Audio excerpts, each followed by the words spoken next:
وسلم. اللهم ألهمنا علما نفقه به أوامرك ونواهيك، وارزقنا فهما نعرف به كيف نناديك يا أرحم الراحمين. اللهم إنا نسألك فهم النبيين وحفظ المرسلين وإلهام الملائكة المقربين. اللهم أغننا بالعلم وزينا بالعلم وأكرمنا بالتقوى وجملنا بالعافية يا أرحم الراحمين. اللهم إنا نستودعك ما قرأنا أو نقرأ في هذا المجلس قبله وبعده، فاحفظه علينا حتى ترده إلينا واقبل احتياجنا إليه يا أرحم الراحمين. اللهم أكرمنا بنور الفهم وأخرجنا من ظلمات الوهم، وافتح لنا أبواب رحمتك وانشر علينا حكمتك يا أرحم الراحمين. سبحانك لا علم لنا إلا ما علمتنا إنك أنت العليم الحكيم. وصلى الله على سيدنا محمد وعلى آله وصحبه وسلم. اللهم يا من مقاليد الأمور كلها بيديه وإليه يرجع الأمر كله يا فتاح يا عليم افتح علينا فتحا قريبا. وصلى الله على سيدنا محمد وعلى آله وصحبه وسلم. بسم الله الرحمن الرحيم. رب اشرح لي صدري ويسر لي أمري واحلل عقدة من لساني يفقهوا قولي. رب زدني وزدنا علما نافعا وفهما مستقيما وهداية للصواب. ولا حول ولا قوة إلا بالله العلي العظيم. ولا حول ولا قوة إلا بالله العلي العظيم. ولا حول ولا قوة إلا بالله العلي العظيم. بسم الله الرحمن الرحيم.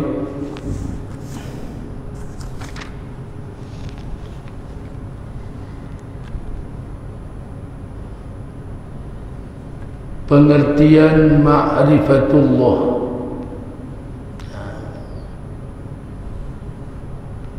Yang dimengertikan dengan ma'rifatullah, bahasa Melayu dia mengenal Allah. Jadi para ulama memberi pengertian ma'rifatullah, kenal Allah, mengenal akan Allah. I'tiqadun jazimun muwafiqun lil haqqi an dalilin.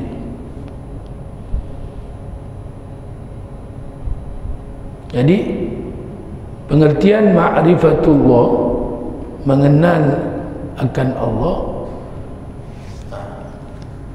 bila mana pegangan yang putus, yang dipegang oleh seseorang putus, pegangan yang putus.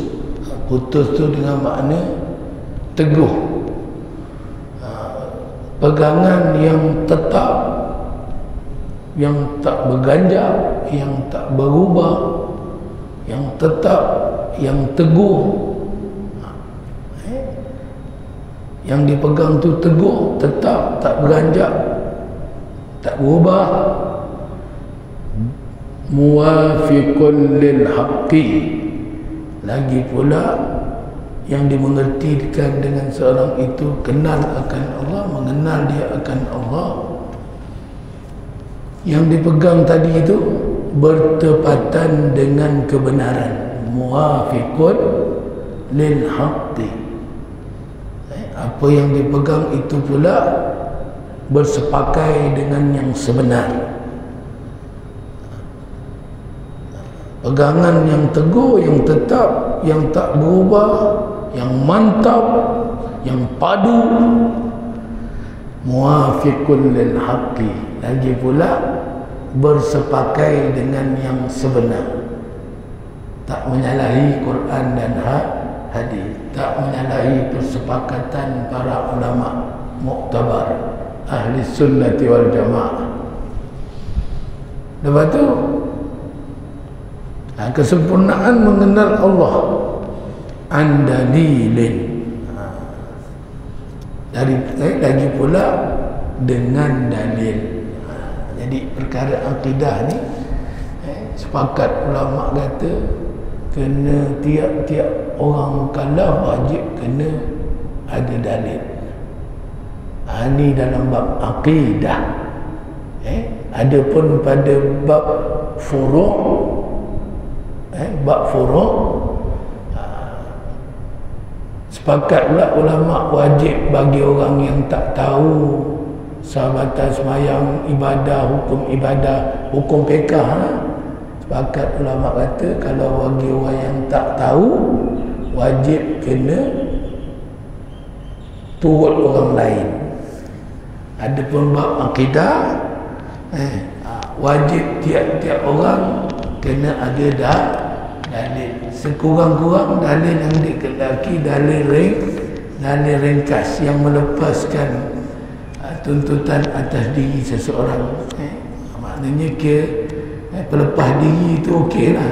Apa dalil Allah Ta'ala kuasa, apa dalil Allah Ta'ala Tuhan, ada sekalian alam ini. Itu contoh. Okey, kita huraikan tengok yang dikatakan ma'rifatullah daripada pengertian definisi yang diberikan oleh para ulama, i'tiqadan jazimun muwafiqun lil aqli an dalilin.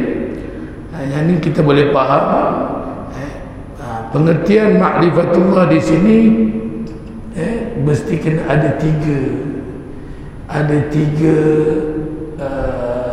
tiga komponen, tiga perkara lah, tiga ciri ma'rifatullah.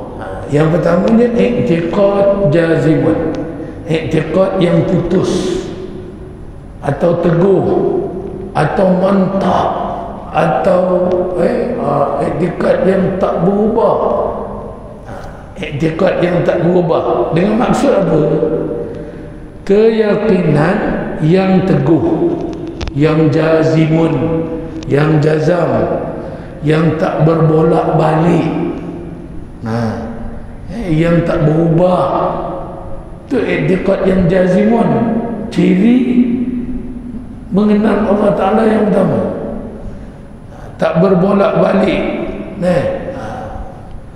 iaitu apa maksud tak berbolak-balik? Teguh, pegangan yang tetap, yang mantap. Apa makna? Iaitu pegangan dia tu tak ada syak, tak ada zan, dan tak ada waham. Pegangan dia tu tak ada syak. Yang ni yang dimaksudkan pegangan yang teguh. Apa yang dipegang itu tak ada syak. Dengan mana syak ni percaya dengan tak percaya sama banyak. Tu dipanggil syak. Bahasa kita ragu-ragu. Contohlah, ya ke Allah Ta'ala Tuhan ni, Tuhan ke tak Tuhan ni? Ragu-ragu. Itu syak dia panggil. Jadi orang yang kenal Allah Ta'ala tak goyang, tetap Allah Ta'ala Tuhan, tak berubah, tak berbolak-balik, tak ada syak tu pun tak ada. Begitu juga zan. Zan ni apa zan? Apatah lagi nak lebih banyak percaya pun tak sih, tak boleh. Zan ni maknanya kuat lebih kepada percaya daripada tak percaya. Kalau syak tadi 50-50, kalau kita nak bagi persen lah, on off. Kejap Allah Tuhan, kejap Allah Ta'ala tak Tuhan, kejap Allah Ta'ala kuasa, wal-a'yadzubillah, kejap Allah Ta'ala tak kuasa, kejap Allah Ta'ala kuasa, kejap Allah Ta'ala kehendaki, kejap Allah Ta'ala tak menghendaki, kejap Allah Ta'ala tahu, kejap Allah Ta'ala tak tahu. Macam tu. Itu dia panggil syak. Ada pun zat lebih kepada percaya, tapi masih lagi ada keraguan, tapi berat pada percaya. Pun kalau dalam bab i'tiqad, bab mengenal Allah Ta'ala ni dipanggil tak masuk pada pengertian kenal Allah. Kalau keyakinan dia, pegangan dia, walaupun lebih kepada percaya, tapi masih lagi ada 30% keraguan. itu dia panggil zon. Pun keluar pada erti kata pegangan yang teguh. Maknanya tak teguh tu, maknanya masih lagi ada keraguan. Ini perkara akidah, perkara i'tiqad. Lepas tu apa tak lagi waham. Waham ni apa waham? Wahmun. Wahmun, lebih banyak tak percaya. Ini berat. Lebih banyak tak percaya daripada percaya. Maknanya 30% je percaya, 70% lagi out of service. Jadi maka bila tak ada syak, tak ada zon, tak ada waham, maka dikatakan keyakinan yang ada dalam diri seseorang itu dia panggil keyakinan yang putus. Itu dia panggil putus, jazam, yang tak berbolak-balik, yang teguh. Bahkan ambil catatan orang yang macam ni, yang pegangan dia macam ni, yang tak tetap, yang tak teguh ni, yang ada syak, yang ada zon, apatah lagi yang ada waham, maka belum lagi termasuk i'tiqad yang jazam. Ni tak masuk. Kalau masih lagi ada syak, ada zon, ada waham, masih lagi belum termasuk i'tiqad yang jazam, yang teguh. Bahkan jika masih ada syak, zon dan waham, kalau pegangan dia masih lagi goyang, semabul, masih lagi kelabu asap, masih lagi tak jelas, maka i'tiqad dia tu belum lagi i'tiqad yang teguh. Masih lagi masuk kategori orang yang belum yakin dengan Allah. Itu contoh. Pasal ni melibatkan i'tiqad, maknanya i'tiqad yang paling besar sekali, kita fokus kepada beriman dengan Allah SWT. Okey, yang tu baru satu pengertian maksud mengenal Allah. Bila mana apa yang dipegang, yang diiktikad, yang disimpulkan di dalam hati itu kena teguh, kena yakin sungguh, tak boleh berbolak-balik. Itu yang pertama. Lepas tu muwafiqun lil haqqi. Yang kedua, ciri mengenal akan Tuhan yang kedua, bertepatan, bersepakai, muwafaqat dengan kebenaran. Yang dipegang tadi itu, yang pertama sekali kena teguh. Bila dah teguh, dah tak ada syak, tak ada zan, tak ada waham, mestilah ciri yang kedua dikatakan mengenal Allah Ta'ala tu, bila mana apa yang dipegang itu bersepakai dengan kebenaran. Apa maksud bersepakai dengan kebenaran? Keyakinan yang benar, iaitu mengikut apa yang ada dalam ilmu Allah. Apa yang ada dalam ilmu Allah. Jadi al-jazimul mutabiqun lil aqid, al-mutabiqun lin nisbati allati fi ilmi Allah Ta'ala. Bersepakai muwafiqun lin nisbati allati fi ilmi Allah Ta'ala. Dengan makna apa? Keyakinan yang teguh, yang jazam, yang tak berbolak-balik tadi tu, yang tak ada syak, zan, apatah lagi waham, yang mengikut kepada nisbah yang dalam ilmu Allah Ta'ala. Dalam ilmu Allah Ta'ala, yang Allah Ta'ala kendaki, Allah Ta'ala kendaki mana? Pegang dia Tuhan, dia beri rezeki, dia yang menghidupkan, dia yang mematikan. Tak boleh bolak-balik lah. Keyakinan yang teguh tadi tu mestilah bersepakai dengan ilmu Allah Subhanahu wa taala nisbah kepada Allah Subhanahu wa taala, tak boleh nisbah kepada yang lain. Barulah dikatakan kenal Allah. Maknanya kata Islam tu agama sebenar. Inna dina indallahil Islam. Peganglah hati teguh, tak berubah, tak ada dah yang selain daripada Islam yang nama agama tu yang paling sebenar. Tak ada. Hanya agama Islam. Teguh pegang. Lepas tu bersepakai tak dengan sebenar? Betul tak agama Islam tu sebenar? Ya, Allah Ta'ala sebut dalam Quran. Di sisi ilmu Allah Ta'ala, inna dina indallahil Islam.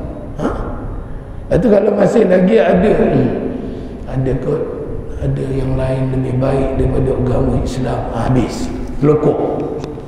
Dia panggil tak ma'rifatul Islam, tak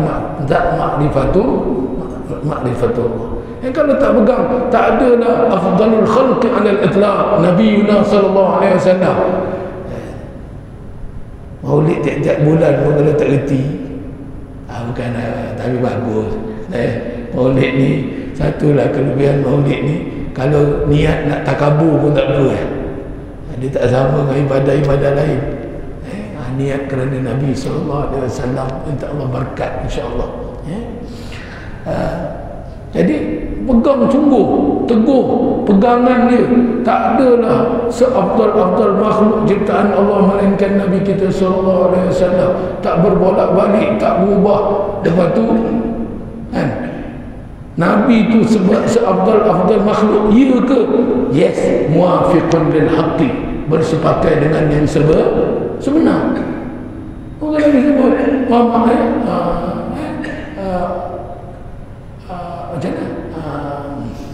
Tak ingat ayat Quran. Orang kata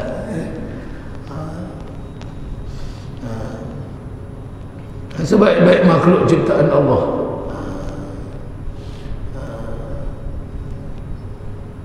Wa ma arsalnaka illa rahmatan lil alamin. Tak aku jadikan, tak aku utuskan engkau ya Muhammad melainkan menjadi rahmat sekalian alam. Tu dalil kata Nabi kita seafdal-afdal makhluk. Banyak lagi lah ayat lain tu. Itu contoh. Maka kita pun peganglah mati, tak berubah, tetap tak berubah, tetap pegang.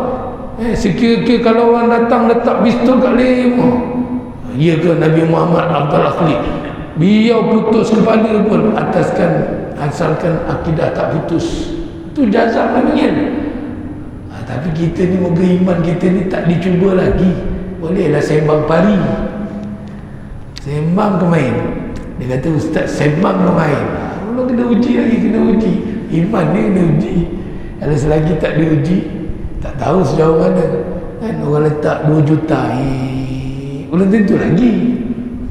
Gebel 2 juta 2 juta Malaysia lah. Kalau 2 juta rupiah tak pandang. Okey, kena uji. Waktu sahabat-sahabat Nabi kena uji kan. Batalkan pegangan kamu kan. Kembali kepada agama asal, sihir dengan batu.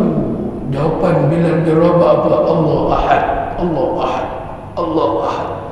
Macam mana terpacu kat dia ada Allah Ahad tu? Berpunca daripada pegangan dia yang teguh. Teguh lah mati. Ini pegangan pun goyang, tak tahu ke mana. Nak sebut-sebut Allah Ahad, Allah Ahad. Lepas tu dia kena pula proses mujahadah. Dia kena dah belajar, kena banyak sebut, kena banyak tahlil, banyak ingat Allah.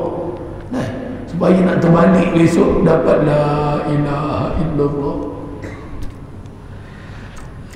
Ini zikir malas. Lepas tu lori bawa susu, dia kalau terbalik dia tak tumpah kicap, dia tumpah susu. Kalau lori bawa kicap, dia terbalik, dia tak tumpah cuka dah, dia tumpah apa yang dia bawa. Kita duduk atas dunia selama ni bawa apa? Fulus.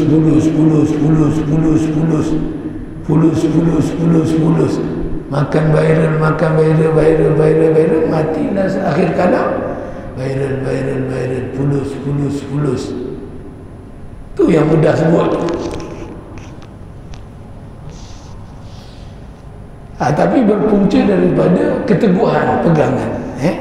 Jadi mestilah untuk nak dapat spek kenan ma'rifatullah tu, ma'rifatul Islam, ma'rifatul Nabi azam, semua mestilah pegangan tu teguh, tak berubah. Lepas tu apa yang dia pegang itu pula fi ilmillah, mutabiqun lin nisbati fi ilmillah, dengan mana muwafiqun lil haqq, bersepakat dengan yang sebenar. Okey, kita ambil contoh. I'tiqad yang teguh tetapi tidak bertepatan dengan kebenaran. Contoh dia macam mana? Meyakini ada 3 Tuhan. Contoh, meyakini adanya 3 Tuhan, konsep Trinity. Ada Tuhan Bapa, ada Tuhan Mak, ada Tuhan Anak. Jadi bila dia kalau siapa yang golongan yang meyakini 3 Tuhan ni, dia panggil tathlith. Ini contoh. Kalau dia yakin sungguh, tetap tak berubah sekalipun pegangan dia, tapi yang dia pegang itu tathlith, konsep Trinity, maka terbatal makrifah dia. Tak dikatakan ma'rifatullah. Tak kena Tuhan itu. Tuhan mana ada 3? Wala'iyadzubillah. Itu contoh. Ataupun meyakini alam ni adalah qadim. Alam ni dia panggil ni falasifah yang sampai darjah kupur ni. Dia meyakini alam ini adalah qadim. Seperti kepercayaan ahli falasifah yang kupur lah. Dia yakin, dia pegang teguh. Keteguhan pegangan tu yes, betul lah. Tapi yang dia pegang tu salah. Yang lain daripada Allah Ta'ala semua baru dalam konsep ilmu tauhid, ilmu akidah. Yang lain daripada Allah Ta'ala semua benda baru. Benda baru bukan baru beli, itu baru zaman tu. Baru dengan makna apa? Dulu tak ada, lepas tu ada. Itu dia panggil baru dalam ilmu tauhid. Jadi dia orang falasifah ni, dia meyakini alam ni ada dengan sendiri. Maknanya pegangan tu adalah pegangan yang menyalahi ilmillah, menyalahi salah. Tak ada. Itu contoh yang kedua. Yang ketiga, meyakini kederat hamba. Itu contoh dalam kitab sebut. Meyakini kederat, kita panggil kederat makhluk ni, kederat kita, kederat makhluk ni boleh memberi bekas taksir, seperti mana golongan Qadariyah. Satu puak yang menyalahi ahli sunnati wal jamaah, yang menyalahi aliran Asy'ariyah Maturidiyah. Dia berpegang kederat kita ni memberi kesan dengan apa yang kita buat. Maknanya kalau kita study hard, never give up. Budak-budak sekarang kan dah usaha kompom dapat, dah tanam kompom hidup, black thorn, dah makan suplemen mahal, kompom lambat mati, ambil.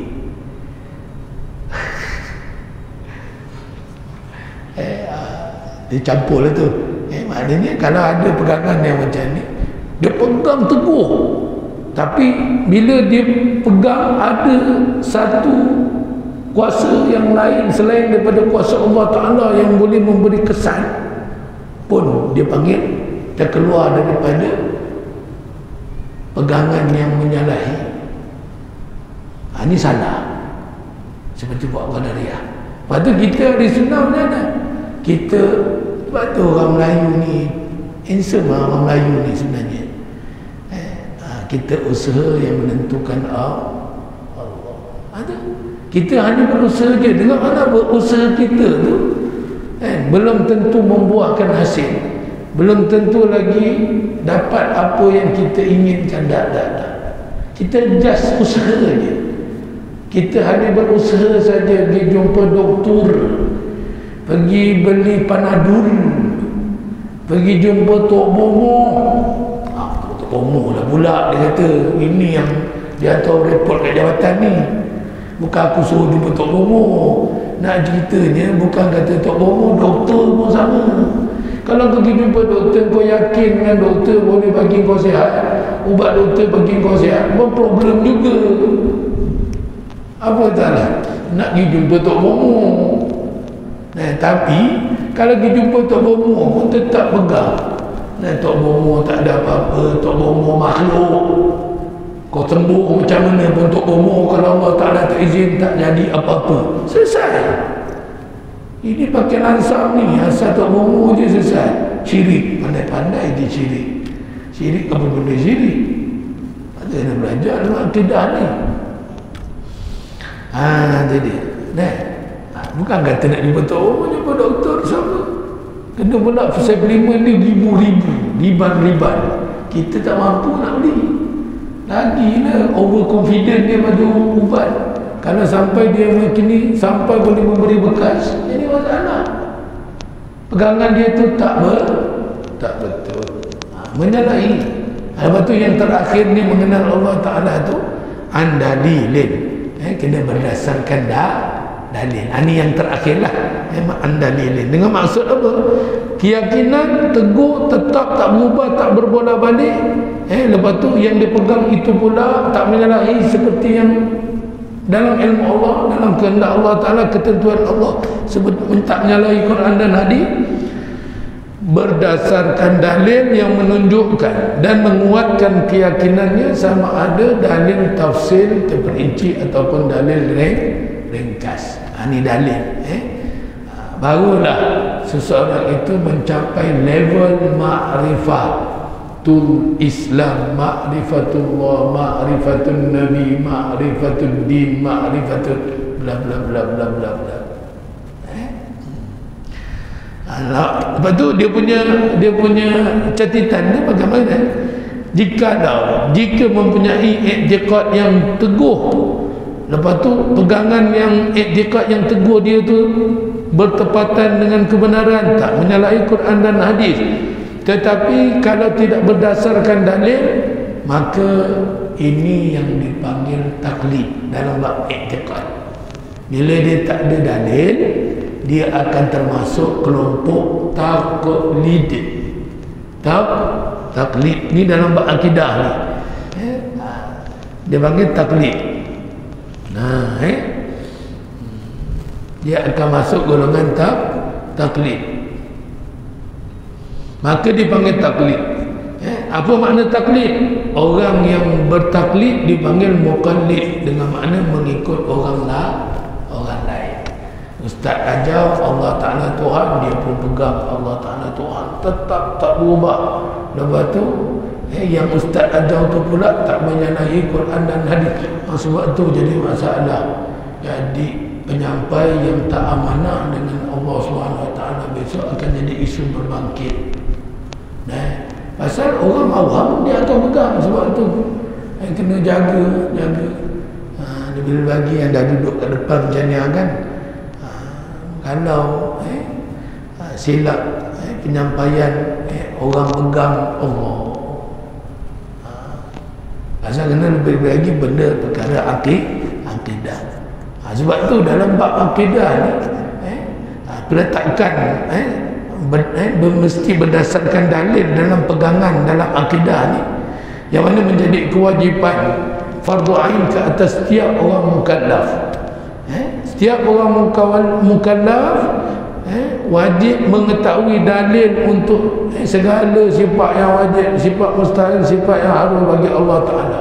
Sekurang-kurangnya dalil ringkas, supaya dia tidak termasuk orang yang muqallid ni tadi, orang yang mengikut orang lain. Pasal mengikut orang lain ni masih lagi dalam keadaan bahaya, kata para ulama. Pasal apa? Kalau yang diikut tu alright, Kalau yang diikut tu problem, bermasalah, nanti akan jadi masalah pada akidah dia. Sebab tu dalam bab akidah wajib kena ada dalil sekurang-kurangnya, dalil ringkas. Itu dia. Jadi dalam bab etikad ni sikit, dalil ringkas ni yang dikatakan wajib atas tiap-tiap orang mukallaf ni, dalil yang mana dia nak jelaskan kepada orang lain, dia tak mampu, sekadar untuk diri sendiri saja, ukur-ukur pakai sendiri, untuk nak melepaskan tuntutan tu kira-kira untuk diri sendiri sahaja. Itu kadar tu je yang wajib, untuk berlepas diri sendiri. Tapi untuk nak pergi ceramah, nak pergi terang kat orang, cannot. Itu kadar tu je yang wajib dalam bab akidah ni. Itu dia. Jadi untuk nak menjelaskan dengan terang dan mampu, untuk menolakkan syubhat tak mampu. Adapun kalau dalil yang tak wajib tu dalil tafsili lah, maknanya dia mampu untuk terang kat orang lain. Tapi dalil ijmal yang ringkas tu, sekurang-kurangnya setiap daripada kita orang mukallaf untuk melepas diri sendiri. Maknanya makan pagi, kais pagi, makan petang, kais petang. Maknanya untuk melepas diri sendiri bolehlah, cukup makan, orang kata. Itu kadar wajib tu. Contohnya kalau orang tanya apakah dalil, apakah dalil ada sifat wujud bagi Allah Ta'ala, contoh, apakah dalil Allah Ta'ala ada? Seseorang itu dia boleh jawab adanya alam ini. Pasal apa? Untuk pakai diri sendiri, alam ni macam mana nak ada sendiri kalau tak ada yang menjadikan? Habis selesai, cukup lah. Tu kadar untuk nak melengkapkan dia tu, kenal akan Tuhan dia. Walau bagaimanapun, dalam masa yang sama dia tak mampu untuk, kalau orang tanya apa dalilnya, alam ini sebagai dalil adanya Allah Ta'ala, dia tak boleh jawab lah. Tapi kalau alam ni sebagai dalil wujudnya Allah Ta'ala, boleh. Kalau tanya dalam lagi, dia tak boleh nak jawab. Itu sekurang-kurang dalil yang dikehendaki. Itu dia. Itu untuk dalil ringkas. Jadi